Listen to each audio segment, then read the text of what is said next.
Hey everyone, welcome to the ATDev podcast. So happy to be joined today by longtime friend and entrepreneur and force in the assistive technology space, Adriana Mallozzi. Hey Adriana, how are you today? Good, how are you? Doing good. Thank you so much for being here. Thank you for having me. Yeah, of course. I'm really excited for our listeners to hear your story and learn a little bit more. So, yeah, would you mind taking a little bit to just introduce yourself and talk about your background? Sure. So, I'm Adriana Mallozzi. I have cerebral palsy since birth. During birth, I stopped breathing, which caused brain damage. So, I have spastic quadriplegia, which basically means my entire body is affected by it. I use a power wheelchair. I've been using a power wheelchair since I was about 7 or 8 years old, and assistive technology has been in my life basically my entire life. I was first introduced to AT by my OT, my occupational therapist, lots of Yep. acronyms in there. When I was about 7 years old, she introduced me to something called Scanning Whiskey, which was made by Words Plus, which was also the creators of the communication system that Stephen Hawking used. Oh, yeah. Yeah, and so at 7 years old, it was the first time I was able to use or do something on my own by using a single switch, scanning. It was scanning on the screen, and I was able to operate a computer. And this was in the mid 80s, early to mid 80s.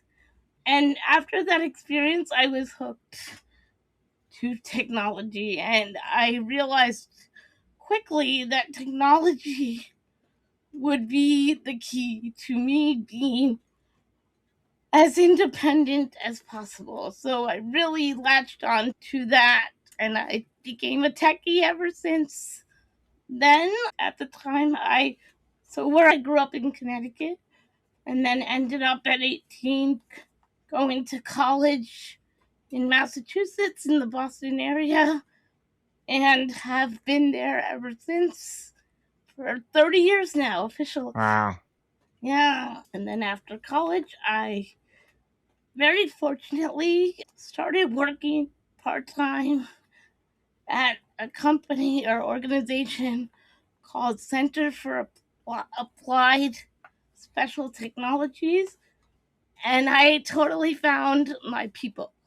Like, I found Yeah. my tribe. They were techies, they were in accessibility, and that's where I really learned about digital. It started my learning of digital accessibility. Keep in mind, this is during the early days of the internet, literally 2000, 2001, and I got a taste of learning about assistive technology, or learning how to create accessible digital assets and website accessibility. And then fast forward to some other part time jobs or full time job, actually. Never in the tech field other than that job.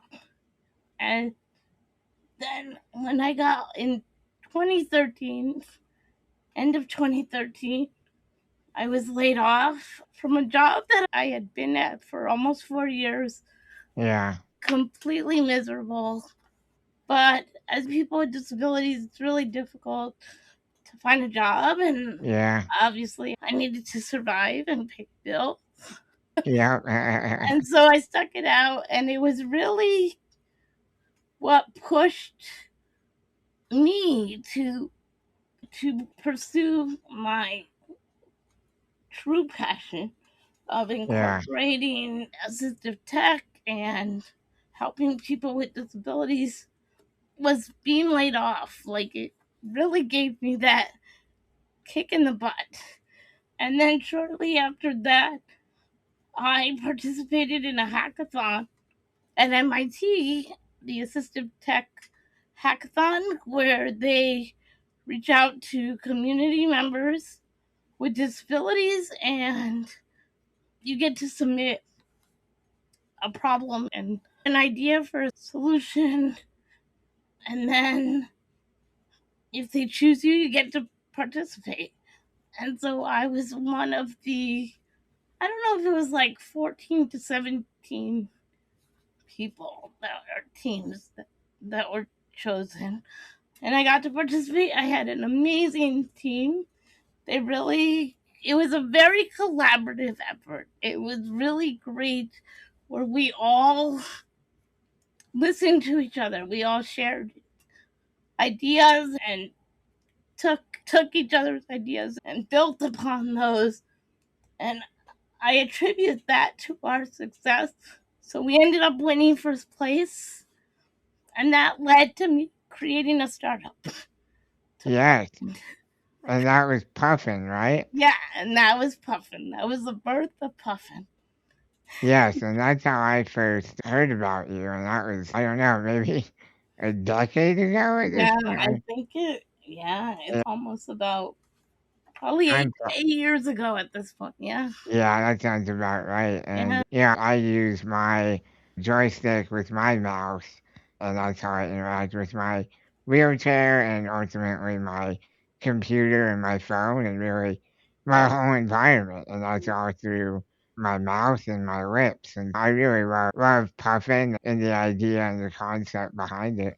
Yeah, would you mind talking a little bit more about what Puffin is and how did you go about communicating your needs to a technical team?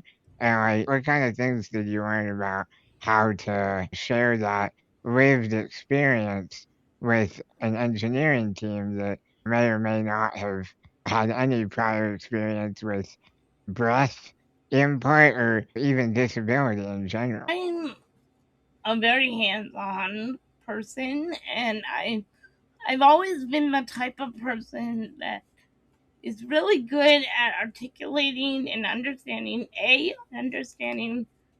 my own body and my own needs, and then being able to articulate that to others really well. And so I've always had that ability, and I think it's mostly because I've had to have the ability to tell others how I need things to be and what works for me, and really be in tune with those things. Right. And then the other thing, I think it really helped that I myself have a very technical background and have always been involved in tech. So I did go to college initially for computer science.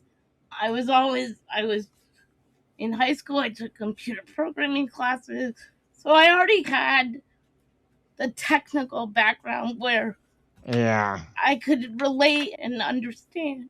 So I wasn't that far off of the background of the people that were working on the project because I myself had that background a Yeah, little that bit, makes sense. Yeah. not to the extent of an MIT student, but I Wow. understood the concepts. I understood Yeah.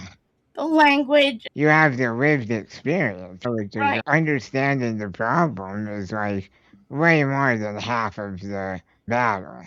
And then I think it also helped that they were just open to trying to understand and Right. listening. So it was really a two-way street where it really was the fact that I could communicate these things, but they were also willing and open to to my input.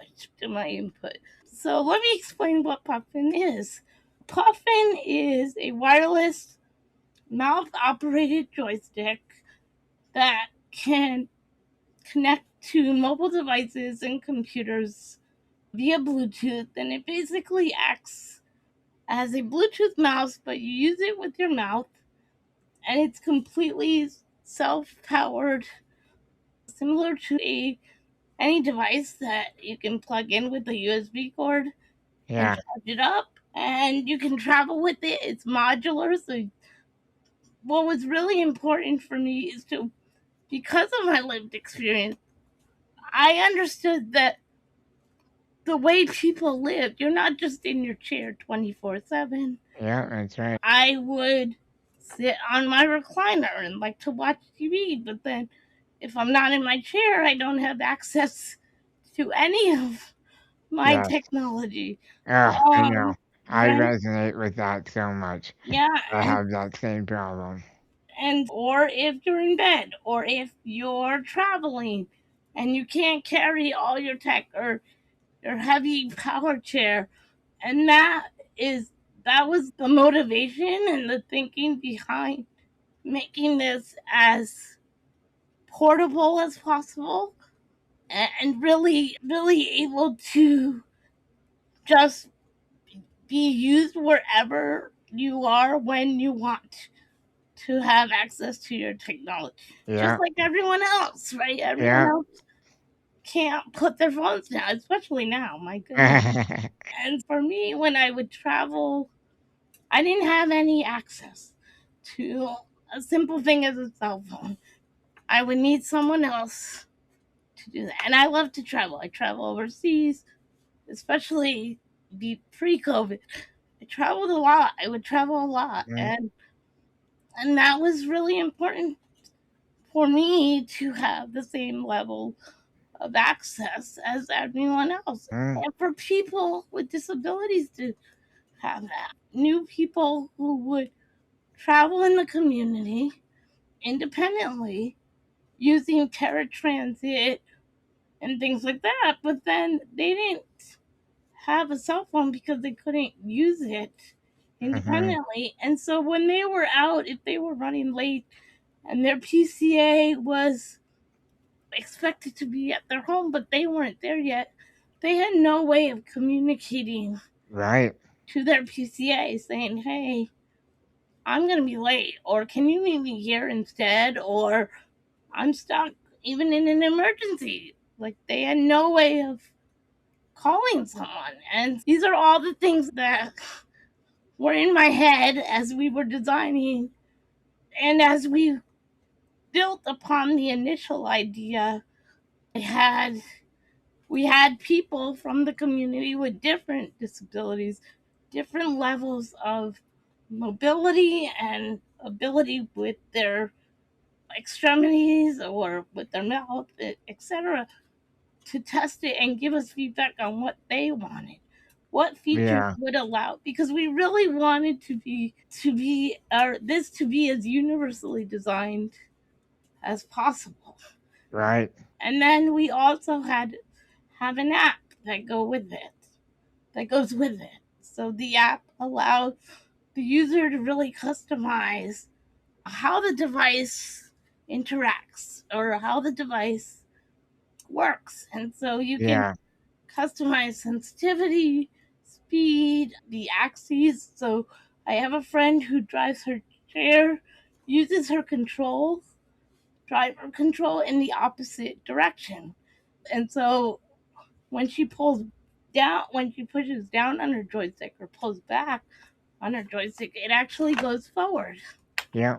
And when she goes forward, it goes backward. So she needed something that she could reverse the directions so she could continue using the device the way she drives her chair. And so we added that feature as well. So there were a lot of features that we've added because of feedback that we received during testing and while developing this. Yeah, that's amazing. I think it's such a great example of, as you said, universal design. And I particularly love the app and the ability to customize it because a lot of times assistive technology, it shows up and you're just expected to adapt to the technology. And I think that's something that I've learned from you and you often have said in your other speaking that technology should adapt to the user. not the other way around. And I think that's really a really key insight. Yeah, and that's key for us, and that's why we've also incorporated machine learning and AI to really adapt to the user, because it's not, what's the point of having a device that's supposed to help you, right, when then you still have to work around the constraints of the device.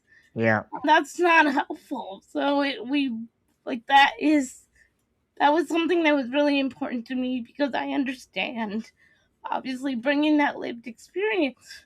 I understand how difficult it can be to then have to create workarounds on a device that's supposed to help you and yeah, still have to struggle to use that device or create some sort of workaround, where we want it just built in, and we want our device to learn the how the user uses the device and get better in learning and making it easier for that user yeah. to use the device. Yeah, that's great. And yeah, with our last few minutes, Adriana, I know you've taken on a new role in a really exciting space. Can you tell us a little bit about what you're working on now? Yes, so about a year and a half ago, I took on a role. So currently, I like to say Puffin is in hibernation. I took on a role as the new leader of a nonprofit. The founder retired last April 2024, and I took on the role as executive director. And it is called Requipment. And what Requipment does is we take gently used donated equipment such as wheelchairs, both manual and powered chairs, rollators, devices for ADLs, activities of daily living, even assistive technologies, switches and fires, etc. We take those devices, we clean them up, refurbish them, and then give them away free of cost to any person that lives in Massachusetts. So the only criteria to get equipment from us is that you have an address in Massachusetts, and that's it. Wow, Yeah, that's and amazing. yeah, and we also, so for a small fee of $20, we also will deliver the large pieces of equipment, the wheelchairs and the larger devices. We will deliver, and then we will also ship smaller AT. But you can get multiple pieces of equipment. So if you get a large piece of equipment as well as a smaller piece like AT with a wheelchair or whatever, we would bundle it all and just deliver it for $20. And you also have the option to pick it up for free. Wow, Yeah. that's so cool. What an awesome mission. If you're in Massachusetts and listening to this, you know who to talk to. Yeah, you can visit our website at dmereuse.org. Awesome. Yeah, thank you for that. And yeah, for if people want to connect and talk to you about Puffin or any other engagements, what would be a good way to connect with you? I am on all socials as Adriana Mallozzi, so just type in my full name and you will find me, and I will pop up on all platforms: LinkedIn, Instagram, Facebook, all of those. Great.